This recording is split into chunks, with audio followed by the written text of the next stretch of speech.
Assalamualaikum warahmatullahi wabarakatuh. Baik, pada pertemuan yang ke-9 ini saya akan menjelaskan terkait dengan perkembangan demokrasi di Indonesia. Perkembangan demokrasi Indonesia itu telah mengalami pasang surut selama 25 tahun berdirinya Republik Indonesia. Ternyata masalah pokok yang kita hadapi adalah bagaimana dalam masyarakat yang beraneka ragam pola budayanya kemudian mempertinggi tingkat kehidupan ekonomi di samping membina suatu kehidupan sosial dan politik yang demokratis.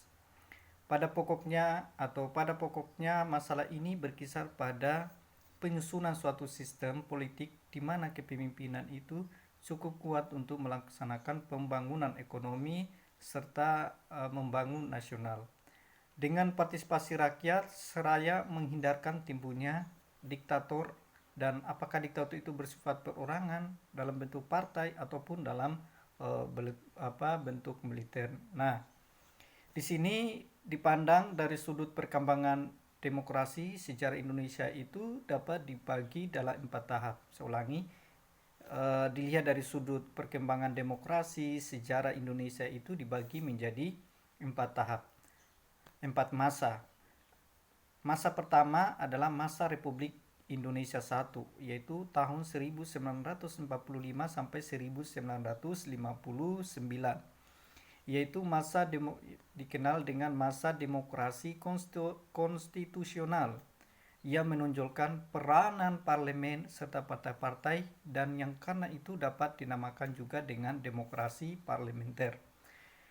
Masa yang kedua adalah masa Republik Indonesia kedua dari tahun 1959 sampai 1965, yaitu biasa dikenal dengan masa demokrasi terpimpin, yang dalam banyak aspek telah menyimpan dari demokrasi konstitusional yang secara formal merupakan landasannya dan menunjukkan beberapa aspek demokrasi rakyat.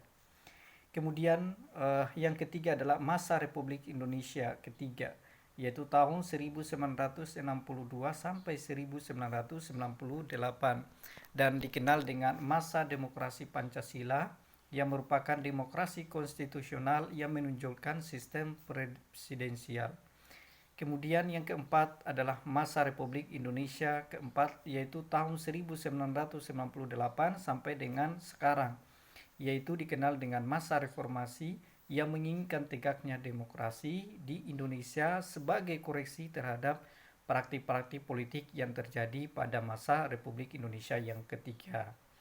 Baik, untuk lebih jelasnya saya akan membahas keempat masa Republik Indonesia tadi, yaitu masa Republik Indonesia 1, 2, 3, dan 4. Baik, kita mulai dari masa Republik Indonesia 1 dimulai dari tahun 1945 sampai 1959, yang biasa dikenal dengan masa demokrasi konstitusional. Di masa Republik Indonesia I ini, di mana sistem parlementer yang mulai berlaku sebulan sesudah kemerdekaan diproklamirkan dan kemudian diperkuat dalam Undang-Undang Dasar 1949 dan 1950. Ternyata di sini kurang cocok untuk Indonesia, meskipun sebenarnya dapat berjalan secara memuaskan dalam beberapa negara Asia lain. Tetapi persatuan yang dapat digalang untuk selalu menghadapi musuh bersama menjadi kendor dan tidak dapat dibina, sehingga menjadi kekuatan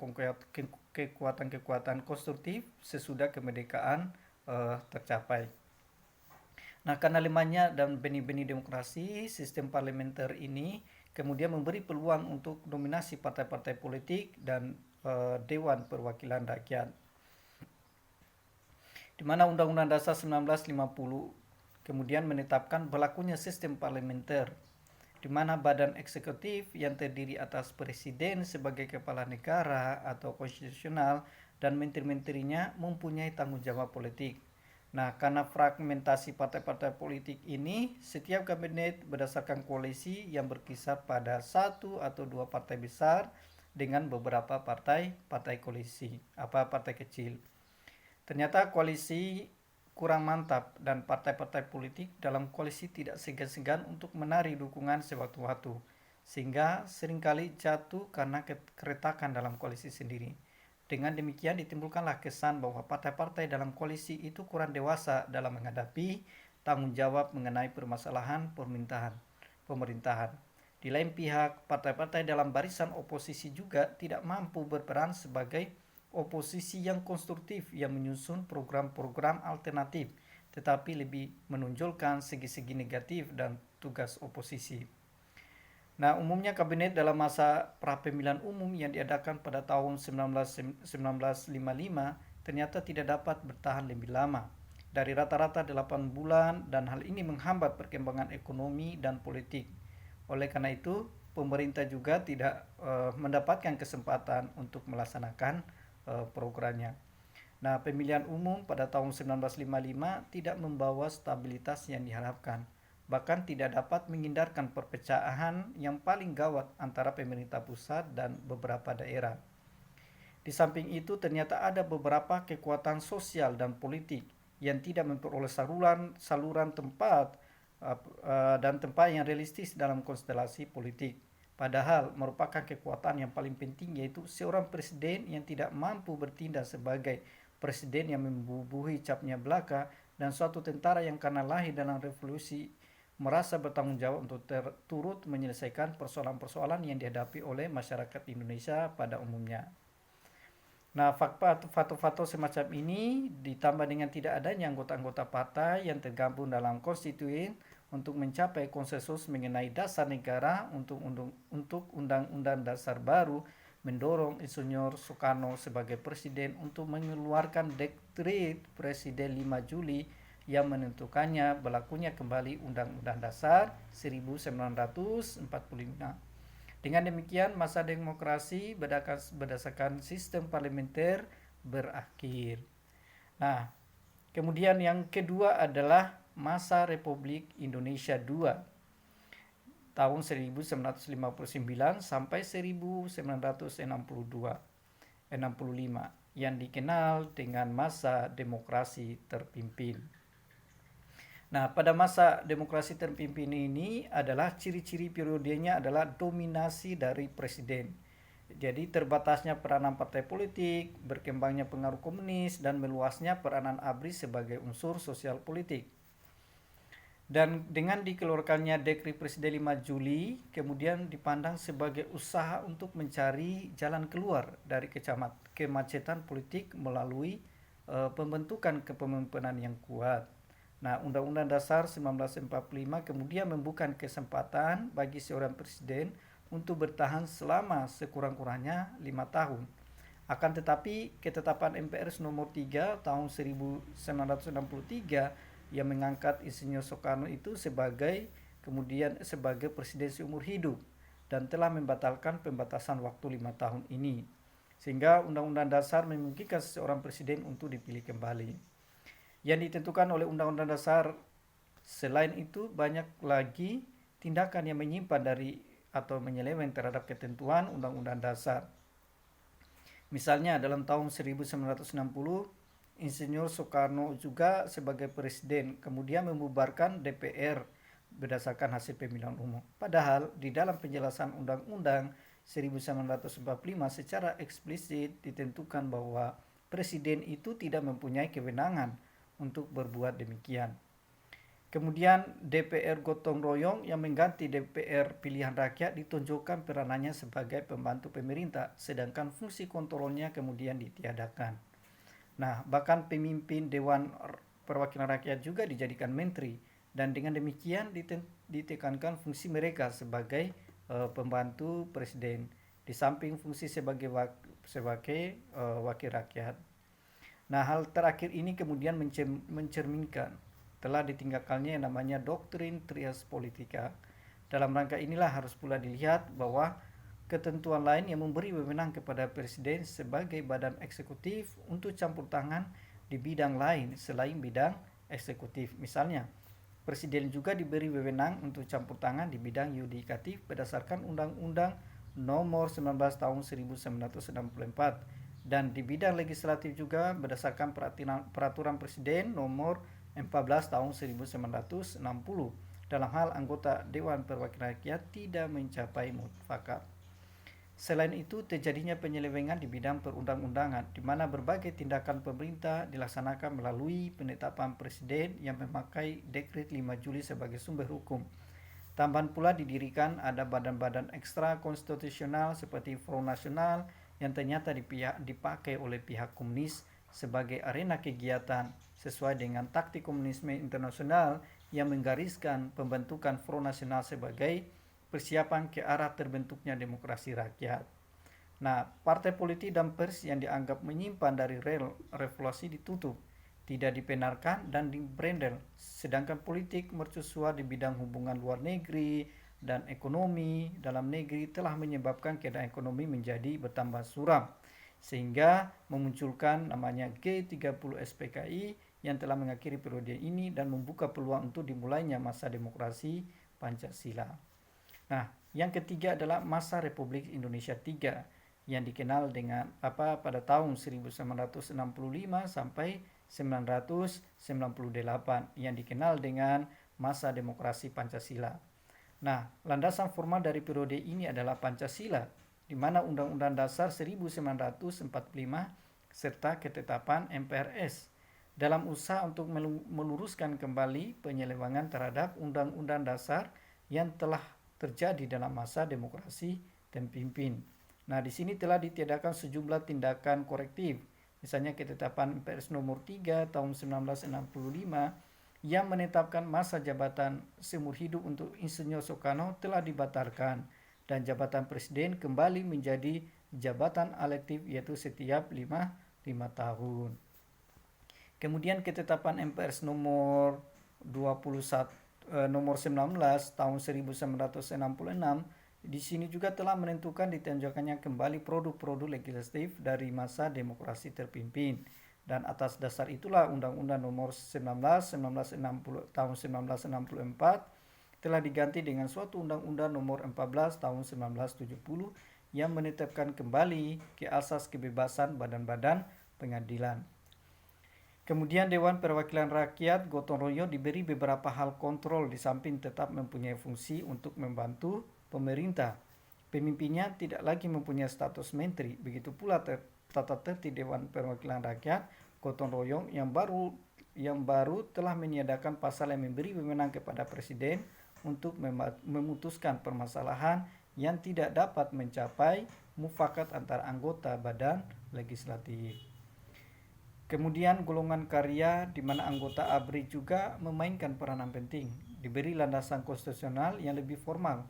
Selain itu, beberapa hak asasi diusahakan supaya diselenggarakan lebih penuh dengan memberi kebebasan lebih luas kepada pers untuk menyatakan pendapat dan kepada partai-partai politik untuk bergerak dan menyusun kekuatannya, terutama menjelang pemilihan umum tahun 1971. Dengan demikian diharapkan terbinanya partisipasi golongan-golongan dalam masyarakat di samping diadakan pembangunan ekonomi secara teratur dan terencana. Nah, di sini perkembangan lebih lanjut pada masa Republik Indonesia ketiga juga disebut sebagai Orde Baru yang menggantikan Orde Lama. Di sini menunjukkan peranan presiden yang semakin besar. Secara lambat laun tercipta pemusatan kekuasaan di tangan presiden, karena Presiden Soeharto telah menjelma sebagai seorang tokoh yang paling dominan dalam sistem politik Indonesia. Tidak saja karena jabatannya sebagai presiden dalam sistem presidensial, tetapi juga karena pengaruhnya yang dominan dalam elit politik Indonesia. Nah, keberhasilan pemimpin penumpasan G30 SPKI dan kemudian membubarkan PKI dengan menggunakan surat perintah 11 Maret atau dikenal dengan Super Semar memberikan peluang yang besar kepada Jenderal Soeharto untuk tampil sebagai tokoh yang paling berpengaruh di Indonesia. Nah, status ini kemudian membuka bagi Jenderal Soeharto untuk menjadi presiden berikutnya sebagai pengganti Presiden Soekarno. Kemudian perlunya menjaga kestabilan politik, pembangunan nasional dan integrasi nasional telah digunakan juga sebagai pembenaran bagi pemerintah untuk melakukan tindakan-tindakan politik termasuk yang bertentangan dengan demokrasi. Contohnya adalah prinsip monoloyalitas pegawai negeri atau PNS. Semula prinsip itu diperlukan untuk melindungi Orde Baru dari gangguan-gangguan yang mungkin timbul dari musuh-musuh Orde Baru dengan mewajibkan semua PNS untuk memilih Golkar dalam setiap pemilihan umum. Kemudian setelah Orde Baru menjadi lebih kuat, ternyata prinsip monoloyalitas tersebut masih tetap digunakan untuk mencegah partai politik lain keluar sebagai pemenang dalam pemilu, sehingga Golkar dan Orde Baru dapat terus berkuasa. Kemudian di masa Republik Indonesia ketiga juga menunjukkan keberhasilan dalam penyelenggaraan pemilu, di mana pemilu diadakan secara teratur dan berkesinambungan, sehingga selama periode tersebut berhasil diadakan 6 kali pemilu, masing-masing dari tahun 1971, 1977, 1982, 1987, 1992, dan 1997. Dari awal Orde Baru memang menginginkan adanya pemilu. Ini terlihat dari dikeluarkannya Undang-Undang Pemilu pada tahun 1969. Hanya setahun setelah Presiden Soeharto dilantik sebagai presiden oleh MPRS pada tahun 1968, atau 2 tahun setelah dilantik sebagai pejabat presiden pada tahun 1967. Hal ini sesuai dengan slogan Orde Baru pada masa awalnya, yakni melaksanakan Undang-Undang 1945 secara murni dan konsekuen. Namun, ternyata nilai-nilai demokrasi ini tidak diberlakukan dalam pemilu-pemilu tersebut karena tidak ada kebebasan memilih bagi para pemilih dan tidak ada kesempatan yang sama bagi ketiga organisasi peserta pemilu untuk memenangkan pemilu. Nah, sebelum fusi partai politik tahun 1973 ini, semua organisasi peserta pemilu kecuali Golkar menghadapi berbagai kendala dalam menarik dukungan dari para pemilih. Antara lain karena adanya asas monoloyalitas yang sudah disebutkan sebelumnya. Setelah fusi 1973 yang menghasilkan 2 partai politik di samping Golkar, tidak ada lagi perubahan dalam pemilu karena Golkar tetap dapat dipastikan dimenangkan setiap pemilu. Nah, hal ini disebabkan karena organisasi peserta pemilu ini mendapatkan dukungan dan fasilitas dari pemerintah, sedangkan 2 partai lainnya, misalnya Partai Persatuan Pembangunan dan Partai Demokrasi Indonesia, kemudian menghadapi banyak kendala dalam memperoleh dukungan dari para pemilih. Terlepas dari semua itu, pelaksanaan pemilu sebanyak 6 kali tersebut telah memberikan pendidikan politik yang penting bagi rakyat Indonesia, sehingga rakyat telah terbiasa memberikan suara dan menentukan pemilihan dalam pemilu. Keberhasilan pemerintah Presiden Soeharto untuk menjadikan Indonesia swasembada beras pada pertengahan dasawarsa 1980-an dan pembangunan ekonomi pada masa-masa setelah itu ternyata tidak diikuti dengan kemampuan untuk memberantas korupsi, kolusi, dan nepotisme berkembang dengan pesat seiring dengan keberhasilan pembangunan ekonomi. Nah, keberhasilan pembangunan ekonomi lah malah dianggap sebagai peluang untuk melakukan korupsi, kolusi, dan nepotisme ini yang dilakukan oleh para anggota keluarga dan kroni para penguasa, baik pusat maupun daerah. Di bidang politik, dominasi Presiden Soeharto telah membuat presiden menjadi penguasa mutlak karena tidak ada satu institusi atau lembaga pun yang dapat menjadi pengawas presiden dan mencegahnya melakukan penyelewengan kekuasaan. Sehingga menjelang berakhirnya Orde Baru, elit politik semakin tidak peduli dengan aspirasi rakyat dan semakin banyak membuat kebijakan-kebijakan yang menguntungkan para kroni dan merugikan negara dan rakyat banyak. Akibat dari semua inilah semakin menguatnya kelompok-kelompok yang menentang Presiden Soeharto dan Orde Baru. Yang menjadi pelopor para penentang ini adalah salah satunya para mahasiswa dan pemuda. Kemudian gerakan mahasiswa yang berhasil menduduki gedung MPR DPR di Senayan pada bulan Mei 1, 1998 merupakan langkah awal kejutan Presiden Soeharto dan tumbangnya Orde Baru. Kekuatan mahasiswa yang besar yang menyebabkan sulitnya mereka diusir dari gedung tersebut dan semakin kuatnya dukungan para mahasiswa dan masyarakat dari berbagai daerah di Indonesia terhadap gerakan tersebut berhasil memaksa elit politik untuk berubah sikap terhadap Presiden Soeharto. Pimpinan DPR secara terbuka meminta Presiden turun. Kemudian 14 orang Menteri Kabinet Pembangunan menyatakan penolakan mereka untuk bergabung dengan kabinet yang akan dibentuk oleh Presiden Soeharto yang berusaha untuk memenuhi tuntutan mahasiswa.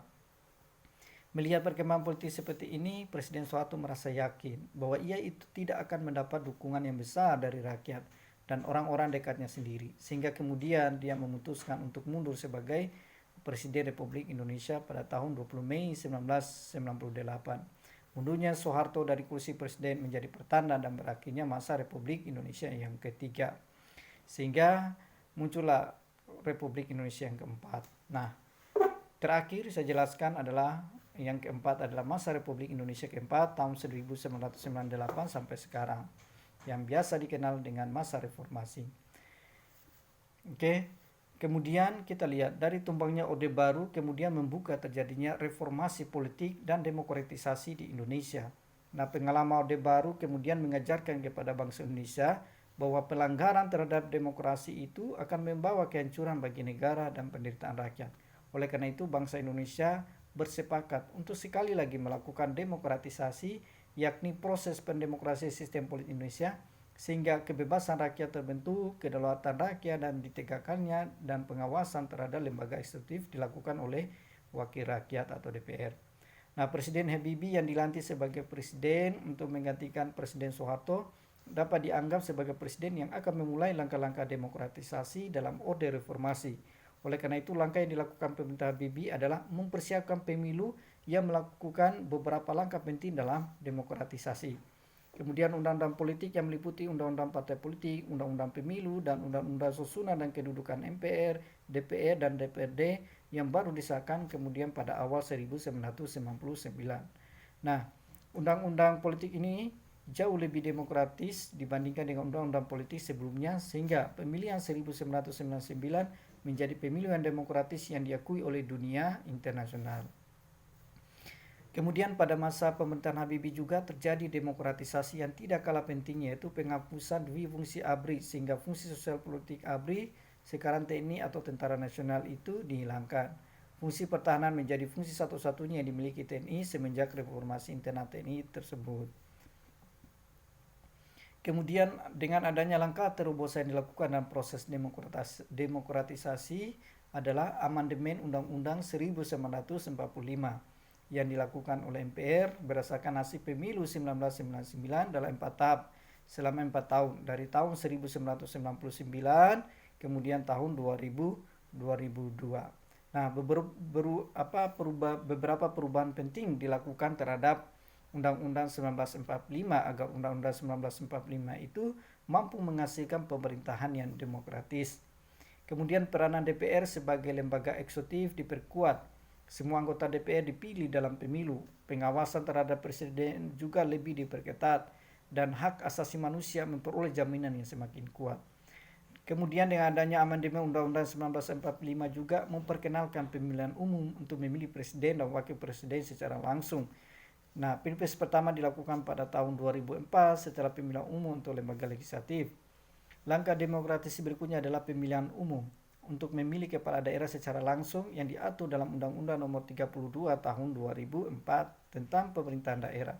Nah, undang-undang ini kemudian mengharuskan semua kepala daerah di seluruh Indonesia dipilih melalui pilkada mulai pertengahan 2005. Semenjak itu, semua kepala daerah yang telah habis masa jabatannya harus dipilih melalui pilkada. Nah, pilkada ini bertujuan untuk apa? Untuk menjadikan pemerintah daerah lebih demokratis dengan diberikan hak bagi rakyat untuk menentukan kepala daerah. Nah, hal ini tentu saja berbeda dengan pemilihan kepala daerah sebelumnya yang bersifat tidak langsung karena dipilih oleh DPRD.